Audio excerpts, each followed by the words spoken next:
Hi ಎಲ್ಲರಿಗೂ ನಮಸ್ಕಾರ. Welcome back to Harshita vlogs.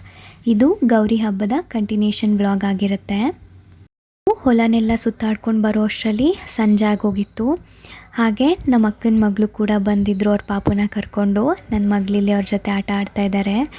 ನನ್ನ ಮಗಳು ಊರಿಗೆ ಬಂದರೆ ಸಾಕು, ಎಲ್ಲಿ ನೋಡಿದ್ರೂ ಫ್ರೆಂಡ್ಸ್ ಇರ್ತಾರೆ, ಆರಾಮಾಗಿ ಟೈಮ್ ಪಾಸ್ ಆಗುತ್ತೆ.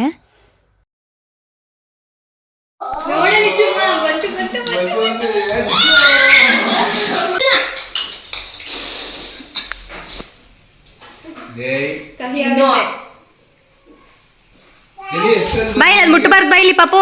ದೌಡೆಲ್ಲ ಬಂದಿದ್ದಾವೆ ಪಾಪು. ಇವಾಗ ಅಕ್ಟೋಬರ್ ಬಂದ್ರೆ 2 ಕಂಪ್ಲೀಟ್ ಆಗುತ್ತೆ. ಅಂದ್ರೆ ಬೇಗ ಬಂದ್ಬೇಕಾ? ಇನ್ನು ಸಿದ್ದಮ್ಮ ಮಗನಿ ಬಂದಿಲ್ಲ. ಇವಳು ಚೆನ್ನಾಗಿ ಬಂದ್ಬಿಟ್ಟಾರೆ. ಎಲ್ಲ ತಿಂತಾಳೆ, ಅಡಿಕೆ ಉಂಡೆ ಕಡಿತಾಳೆ. ಪಾಪ ತೊಚ್ಚು ಅಕ್ಕ ನೋಡಲಿ ಕೂಕು. ಏ ಚುಮ್ಮ ಕೂಕ್. ಇದಳ ಮಕ್ಕಲ್ಲಿ ಕೂಕ್ ಮಾಡ್ತಿದಾರೆ ನೋಡಿ. ಇದರ ಪಾಪು ಬೈದೆ ಬಾ. ಏನಿದೆ ತಕ್ಕ? ಶಮೋ ಅಣ್ಣ ಹಿಡ್ಕೊಂಡಿರ್ತಾಳೆ. ಸಾಮಾನ್ಯವಾಗಿ ನಿಮಗೆಲ್ಲ ಗೊತ್ತೇ ಇರುತ್ತೆ, ಹಬ್ಬಗಳು ಬಂದರೆ ಸಾಕು ಬೆಳಗಿನ ತಿಂಡಿನ ಯಾರೂ ಮಾಡಿರಲ್ಲ. ಒಂದೇ ಸರ್ತಿ ಮಧ್ಯಾಹ್ನದ ಊಟ ಮುಗಿಸ್ಕೊಂಡ್ಬಿಟ್ಟಿರ್ತೀವಿ. ಹಾಗಾಗಿ ಲೈಟಾಗಿ ಏನಾದರೂ ಇರಲಿ ಅಂತ ಹೇಳಿಬಿಟ್ಟು ನಾನಿಲ್ಲಿ ಮಂಡಕ್ಕಿ ಉಸ್ಲಿನ ಮಾಡ್ತಾಯಿದ್ದೀನಿ. ಈ ರೆಸಿಪಿನೂ ಕೂಡ ನಿಮಗೆ ಶೇರ್ ಮಾಡೋಣ ಅಂತ ಹೇಳಿಬಿಟ್ಟು ಮಾಡ್ತಾಯಿದ್ದೀನಿ. ನೀವೊಂದು ಸರಿ ಟ್ರೈ ಮಾಡಿ, ತುಂಬಾ ಟೇಸ್ಟಿಯಾಗಿರುತ್ತೆ, ಹಾಗೆ ಬೇಗ ಕೂಡ ಮಾಡ್ಬೋದು. ನಾನಿಲ್ಲಿ ಒಂದು ಕಡಾಯಿಗೆ ಒಂದು 4ರಿಂದ 5 ಸ್ಪೂನ್ ಆಗೋಷ್ಟು ಎಣ್ಣೆನ ಹಾಕ್ಕೊಂಡು ಅದಕ್ಕೆ ಒಗ್ಗರಣೆ ಹಾಕೋತಾ ಇದ್ದೀನಿ.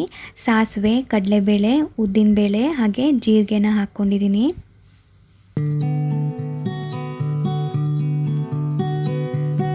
ಹಾಗೆ ನಾನಿಲ್ಲಿ ಒಗ್ಗರಣೆಗೆ ಸ್ವಲ್ಪ ಕರಿಬೇವಿನ ಸೊಪ್ಪನ್ನು ಕೂಡ ಹಾಕ್ಕೊಂಡು ನಿಧಾನವಾಗಿ ಬಾಡಿಸ್ಕೊತಾ ಇದ್ದೀನಿ.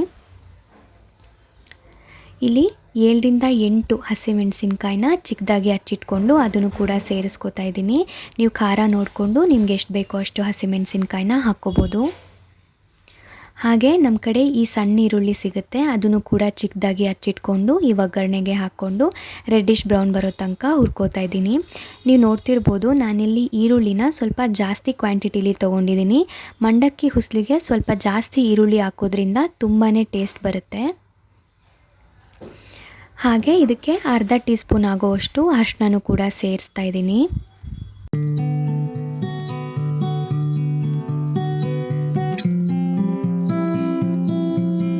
ಹಾಗೆ 2ರಿಂದ 3 ಟೊಮೆಟೊನ ಚಿಕ್ಕದಾಗಿ ಹಚ್ಚಿಟ್ಕೊಂಡು ಈ ಒಗ್ಗರಣೆ ಒಳಗಡೆ ಸೇರಿಸ್ಕೊತಾ ಇದ್ದೀನಿ. ಟೊಮೆಟೊ ಸಾಫ್ಟ್ ಆಗೋ ತನಕ ಈ ರೀತಿ ಫ್ರೈ ಮಾಡ್ಕೋಬೇಕಾಗತ್ತೆ. ಹಾಗೆ ನಾನಿಲ್ಲಿ ಸ್ವಲ್ಪ ಮಂಡಕ್ಕಿನ ಚೆನ್ನಾಗಿ ವಾಶ್ ಮಾಡಿ ಅದಕ್ಕೆ ತೆಂಗಿನ ತುರಿ ಹಾಗೆ ಸ್ವಲ್ಪ ಉಪ್ಪು ಹಾಕಿ ಕಲಿಸ್ಕೊಂಡು ಎತ್ತಿಟ್ಕೊಂಡಿದ್ದೀನಿ.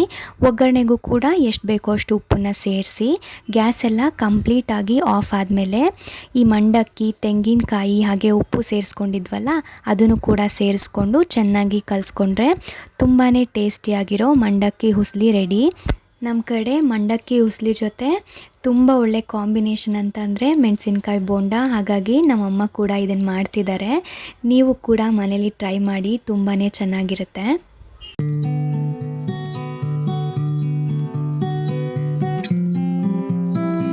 ಇವತ್ತು ಗಣಪತಿ ಹಬ್ಬ.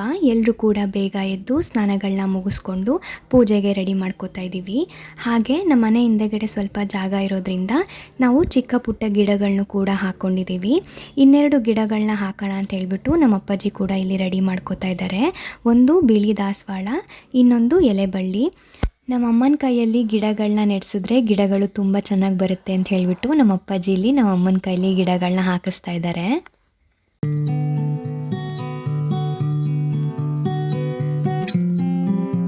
ನಮ್ಮ ಮನೆಯಲ್ಲಿ ಕೆಲವು ಗಿಡಗಳನ್ನ ನಾವು ಪಾಟಲ್ಲಿ ಕೂಡ ಹಾಕಿದ್ದೀವಿ. ಈ ಪಾಟಿಗಿಂತ ಈ ರೀತಿ ಗಿಡಗಳನ್ನ ನೆಲದಲ್ಲಿ ಹಾಕೋದ್ರಿಂದ ಗಿಡಗಳು ತುಂಬ ಚೆನ್ನಾಗಿ ಬೆಳೀತವೆ. ಹಾಗೆ ಮಳೆ ನೀರು ಕೂಡ ಇಲ್ಲಿ ಡೈರೆಕ್ಟಾಗಿ ಗಿಡಕ್ಕೆ ಬೀಳೋದ್ರಿಂದ ಗಿಡಗಳು ಬೇಗ ಒಣಗೋದಿಲ್ಲ.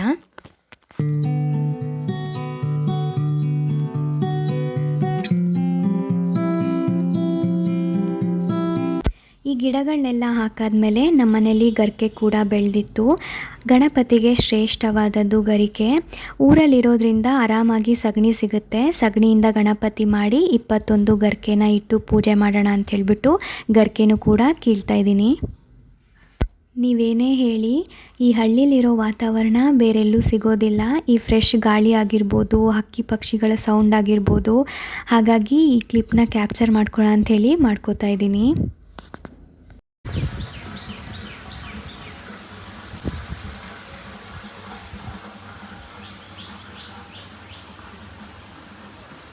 ಸಾಮಾನ್ಯವಾಗಿ ನಿಮಗೆಲ್ಲ ಗೊತ್ತೇ ಇರುತ್ತೆ, ಗಣಪತಿ ಹಬ್ಬದ ದಿನ ನಾಗರಕಲ್ಲು ಪೂಜೆನ ನಾವು ಮಾಡೇ ಮಾಡ್ತೀವಿ. ಹಾಗೆ ನಮ್ಮೂರಲ್ಲೂ ಕೂಡ ನಾಗಪ್ಪನ ಪೂಜೆ ಮಾಡೋಣ ಅಂತ ಹೇಳಿಬಿಟ್ಟು ಎಲ್ಲರೂ ಕೂಡ ಬಂದಿದ್ದೀವಿ. ನೀವು ನೋಡ್ತಾ ಇದ್ದೀರಲ್ಲ, ದೊಡ್ಡ ನಾಗರಕಲ್ಲಿದೆಯಲ್ಲ, ಅದು ಸುಮಾರು ವರ್ಷದ್ದು. ನಮ್ಮ ಅಪ್ಪಾಜಿ ಹೇಳ್ತಾಯಿದ್ರು, ಅದು ನಮ್ಮ ಅಪ್ಪಾಜಿಯವ್ರ ತಾತನ ಕಾಲದಿಂದನೂ ಇದೆಯಂತೆ. ನಿಮಗೆಲ್ಲ ಗೊತ್ತೇ ಇರುತ್ತೆ, ಗಣಪತಿ ಗಣೇಶ ಅಂತಂದರೆ ಗಣಗಳ ರಾಜ ಅಂತ ಹೇಳಿಬಿಟ್ಟು. ಈ ಗಣಪತಿ ಹೇಗೆ ಜನ್ಮ ಪಡೆದ್ರು ಅನ್ನೋ ಕಥೆನೂ ಕೂಡ ಗೊತ್ತಿರುತ್ತೆ. ಆದರೂ ಕೂಡ ಪುಟ್ಟದಾಗಿ ಕಥೆನ ಹೇಳೋಣ ಅಂತ ಹೇಳಿಬಿಟ್ಟು ಹೇಳ್ತಾ ಇದ್ದೀನಿ. ಎಂದಿನಂತೆ ಪಾರ್ವತಿ ದೇವಿ ಸ್ನಾನಕ್ಕೆ ಹೋಗೋ ಮೊದಲು ತನ್ನ ದೇಹಕ್ಕೆ ಅರಿಶಿನ ಹಾಗೂ ಗಂಧನ ಹಚ್ಕೊಂಡಿರ್ತಾರೆ. ತನ್ನ ದೇಹದಿಂದ ಅರಿಶಿನ ಹಾಗೂ ಗಂಧನ ತೆಗೆದು ಒಂದು ಬಾಲಕನ ಆಕೃತಿ ಮಾಡ್ತಾರೆ. ಆ ಬಾಲಕನ ಆಕೃತಿಗೆ ಜೀವ ಕೂಡ ತುಂಬ್ತಾರೆ. ಇದರಿಂದ ಒಂದು ಬಾಲಕನ ಜನನ ಕೂಡ ಆಗುತ್ತೆ. ಪಾರ್ವತಿ ದೇವಿ ಆ ಬಾಲಕನಿಗೆ ಹೇಳ್ತಾರೆ, ನಾನು ಸ್ನಾನ ಮುಗಿಸ್ಕೊಂಡು ಬರ್ತೀನಿ, ಯಾರನ್ನು ಕೂಡ ಒಳಗಡೆ ಬಿಡಬೇಡ ಅಂತ ಹೇಳ್ಬಿಟ್ಟು ಹೋಗಿರ್ತಾರೆ. ಈ ಬಾಲಕ ಯಾರನ್ನು ಕೂಡ ಒಳಗಡೆ ಬಿಟ್ಟಿರಲ್ಲ. ಈಶ್ವರನು ಕೂಡ ಬರ್ತಾರೆ. ಪಾಪ ಆ ಬಾಲಕನಿಗೇನು ಗೊತ್ತು, ಪಾರ್ವತಿ ದೇವಿ ಗಂಡನೇ ಈಶ್ವರ ಅಂತ ಹೇಳಿಬಿಟ್ಟು ಈಶ್ವರನು ಕೂಡ ತಡೀತಾರೆ. ಈಶ್ವರ ಕೋಪಗೊಂಡು ತನ್ನ ತ್ರಿಶೂಲದಿಂದ ಆ ಬಾಲಕನ ತಲೆನ ಕತ್ತರಿಸ್ತಾರೆ. ಪಾರ್ವತಿ ದೇವಿ ಸ್ನಾನ ಮುಗಿಸ್ಕೊಂಡು ಬಂದು ನೋಡ್ತಾರೆ, ಈ ಬಾಲಕನ ದೇಹ 2 ತುಂಡಾಗಿರುತ್ತೆ. ಇದನ್ನು ನೋಡಿ ಜೋರಾಗಿ ಅಳೋದಕ್ಕೆ ಶುರು ಮಾಡ್ತಾರೆ. ಪಾರ್ವತಿ ದೇವಿನ ಈಶ್ವರ ಎಷ್ಟು ಸಮಾಧಾನ ಪಡ್ಸೋಕ್ಕೆ ಪ್ರಯತ್ನ ಪಟ್ಟರೂ ಅದಾಗೋದಿಲ್ಲ.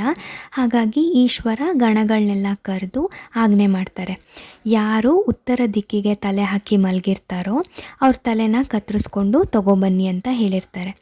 ಗಣಗಳೆಲ್ಲ ಹುಡ್ಕಾಡುವಾಗ ಒಂದು ಆನೆ ಉತ್ತರ ದಿಕ್ಕಿಗೆ ತಲೆ ಹಾಕಿರುತ್ತೆ. ಹಾಗಾಗಿ ಆ ಆನೆ ತಲೆನ ಕತ್ತರಿಸ್ಕೊಂಬಂದು ಈಶ್ವರಂಗೆ ಕೊಡ್ತಾರೆ. ಈಶ್ವರ ಇದನ್ನು ಬಾಲಕನಿಗೆ ಇಟ್ಟು ಮರುಜನ್ಮ ಕೊಡ್ತಾರೆ. ಹೀಗಾಗಿ ಗಣಪತಿಯ ಜನನ ಆಗುತ್ತೆ. ಹಾಗೆ ಈ ಗಣಪತಿ ಹಬ್ಬದ ದಿನ ನಾಗರ ಕಲ್ಲಿಗೆ ಯಾಕೆ ಪೂಜೆ ಮಾಡ್ತೀವಿ ಅನ್ನೋದು ಚಿಕ್ಕದಾಗಿ ಹೇಳ್ಬಿಡ್ತೀನಿ. ನನಗೆ ನಮ್ಮ ಅಜ್ಜಿ ಹೇಳಿರೋ ನೆನಪು, ಗಣಪತಿ ಯಾರೋ ಮನೆಗೆ ಊಟಕ್ಕೆ ಹೋಗಿರ್ತಾರೆ. ಚೆನ್ನಾಗಿ ಹೊಟ್ಟೆ ತುಂಬ ಊಟ ಮಾಡಿ ಬರ್ತಾ ಇರ್ತಾರೆ. ಯಾವುದೋ ಒಂದು ಕಲ್ಲನ್ನ ಎಡವಿ ಬಿದ್ದಾಗ ತನ್ನ ಹೊಟ್ಟೆ ಒಡೆಯುತ್ತಂತೆ. ಇದನ್ನೆಲ್ಲ ಮೇಲ್ಗಡೆಯಿಂದ ನೋಡ್ತಾ ಇರೋ ಚಂದ್ರ ಗಣಪತಿನ ಅಪಹಾಸ್ಯ ಮಾಡಿಕೊಂಡು ಜೋರಾಗಿ ನಗ್ಲಿಕ್ಕೆ ಶುರು ಮಾಡ್ತಾರೆ. ಗಣಪತಿಗೆ ತುಂಬಾ ಬೇಜಾರಾಗುತ್ತೆ. ಪಕ್ಕದಲ್ಲಿ ನಾಗರಹ ಹೋಗ್ತಾ ಇರುತ್ತೆ, ಅದನ್ನು ತಗೊಂಡು ತನ್ನ ಹೊಟ್ಟೆಗೆ ಸುತ್ಕೊಂಡ್ಬಿಡ್ತಾರೆ. ಚಂದ್ರ ನಾನು ಬಿದ್ದದನ್ನು ನೋಡಿ ನಕ್ಬಿಟ್ಟ ಅಂಥೇಳಿ ಗಣಪತಿಗೆ ತುಂಬ ಕೋಪ ಬಂದು ಗಣಪತಿ ಚಂದ್ರಂಗೆ ಶಾಪ ಕೊಡ್ತಾರೆ. ನನ್ನ ಚತುರ್ಥಿ ದಿನ ಯಾರು ಕೂಡ ನಿನ್ನನ್ನು ನೋಡದೇ ಇರಲಿ ಅಂತ ಹೇಳ್ಬಿಟ್ಟು ಶಾಪ ಕೊಡ್ತಾರೆ. ಹಾಗೆ ನಾಗರ ಹಾವು ನಾನು ಬಿದ್ದಾಗ ಸಹಾಯ ಮಾಡ್ತು ಅಂತ ಹೇಳ್ಬಿಟ್ಟು ನಾಗರ ಹಾವಿಗೆ ವರನೂ ಕೊಡ್ತಾರೆ. ನನ್ನ ಚತುರ್ಥಿ ದಿನ ಎಲ್ಲರೂ ಕೂಡ ನಿನ್ನ ಪೂಜೆ ಮಾಡಲಿ, ನಿನ್ನ ಕೀರ್ತಿ ಇನ್ನೂ ಹೆಚ್ಚಾಗಲಿ ಅಂತ ಹೇಳ್ಬಿಟ್ಟು ವರನೂ ಕೊಡ್ತಾರೆ. ಹಾಗಾಗಿ ನಾವು ನಾಗರ ಕಲ್ಲಿಗೆ ಗಣಪತಿ ಹಬ್ಬದ ದಿನ ಪೂಜೆನ ಮಾಡ್ತೀವಿ. ಹಾಗೆ ಚಂದ್ರನ ಯಾರೂ ಕೂಡ ನೋಡೋದಿಲ್ಲ. ನಾನು ಹೇಳಿರೋ ಈ ಕಥೆಗಳಲ್ಲಿ ಅಲ್ಪ ಸ್ವಲ್ಪ ತಪ್ಪಾಗಿದ್ದರೆ ದಯವಿಟ್ಟು ಕ್ಷಮಿಸಿ. ನನಗೇನು ಗೊತ್ತಿದೆ ಅದನ್ನು ಇಲ್ಲಿ ಶೇರ್ ಮಾಡಿದ್ದೀನಿ. ನಾಗಪ್ಪನ ಪೂಜೆ ಎಲ್ಲ ಮುಗಿಸ್ಕೊಂಡು ನಾವು ಮನೆಗೆ ಹೊರಟ್ವಿ. ಮನೆಯಲ್ಲಿ ಊಟ ಮಾಡಿಕೊಂಡು ಊರಿಗೆ ಹೊರಡೋಣ ಅಂಥೇಳಿ ಹೊರಡ್ತಾ ಇದ್ದೀವಿ. ತವ್ರ ಮನೆಯಿಂದ ಹೆಣ್ಮಕ್ಳು ಹೊರಡುವಾಗ ಮಡ್ಲಕ್ಕಿ ಕೂಡ ಹಾಕ್ತಾರೆ. ಅದನ್ನು ಕೂಡ ಮುಗಿಸ್ಕೊಂಡು ಹೊರಡ್ತಾ ಇದ್ದೀವಿ.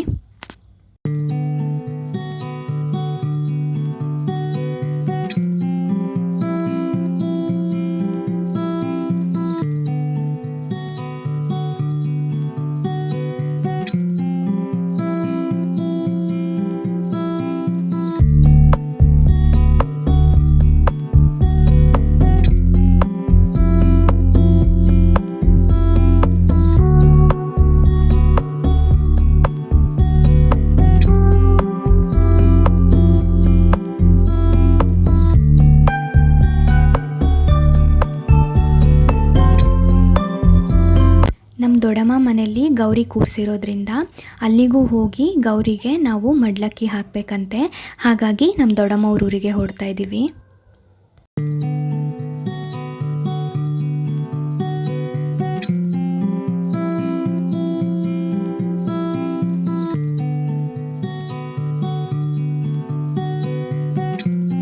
ವಕ್ರತುಂಡ ಮಹಾಕಾಯ ಸೂರ್ಯಕೋಟಿ ಸಮಪ್ರಭ ನಿರ್ವಿಘ್ನಂ ಕುರು ಮೇ ದೇವ ಸರ್ವಕಾರ್ಯೇಷು ಸರ್ವದಾ. ನಮ್ಮ ದೊಡ್ಡಮ್ಮವ್ರ ಮನೇಲಿ ಗಣಪತಿನೂ ಕೂಡ ಕೂರಿಸಿದ್ರು. ಗಣಪತಿಗೂ ಕೂಡ ಪೂಜೆ ಮಾಡೋಣ ಅಂತ ಹೇಳಿಬಿಟ್ಟು ಮಾಡ್ತಾಯಿದ್ದೀವಿ.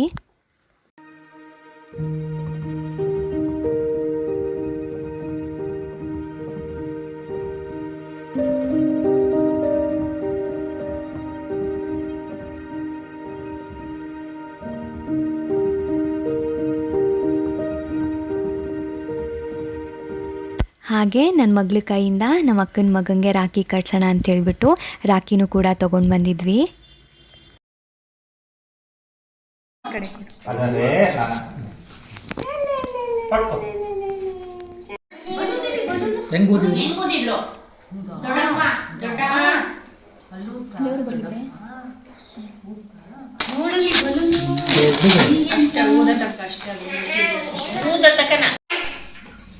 ಮಾಡಿದ್ರ ಪುಚ್ಚಿ ಕೊಡ್ಬೇಕು ಚುಮ್ಮ, ಹಂಗ್ ಮಾಡ್ಬಾರ್ದು. ಖುಷಿ ಪುಚ್ಚಿ ಕೊಡಮ್ಮ,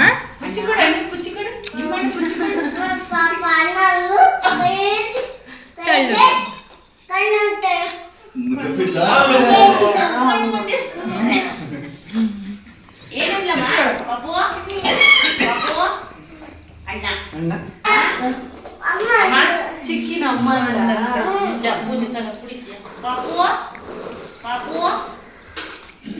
ಹಬ್ಬನ ಮುಗಿಸ್ಕೊಂಡು ನಾವು ಬ್ಯಾಂಗ್ಳೂರಿಗೆ ಹೊರಟ್ವಿ.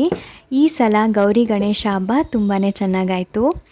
ಐ ಹೋಪ್ ಈ ವಿಡಿಯೋ ನಿಮ್ಮೆಲ್ಲರಿಗೂ ಇಷ್ಟ ಆಗಿದೆ ಅಂತ ಅನ್ಕೋತೀನಿ. ಇಷ್ಟ ಆಗಿದ್ದರೆ ಪ್ಲೀಸ್ ಒಂದು ಲೈಕ್ ಮಾಡಿ, ಶೇರ್ ಮಾಡಿ, ಹಾಗೆ ನನ್ನ ಚಾನಲ್ಗೆ ಸಬ್ಸ್ಕ್ರೈಬ್ ಕೂಡ ಮಾಡ್ಕೊಳ್ಳಿ. ಮತ್ತೆ ಮುಂದಿನ ವ್ಲಾಗಲ್ಲಿ ಸಿಗೋಣ. Thank you all, bye.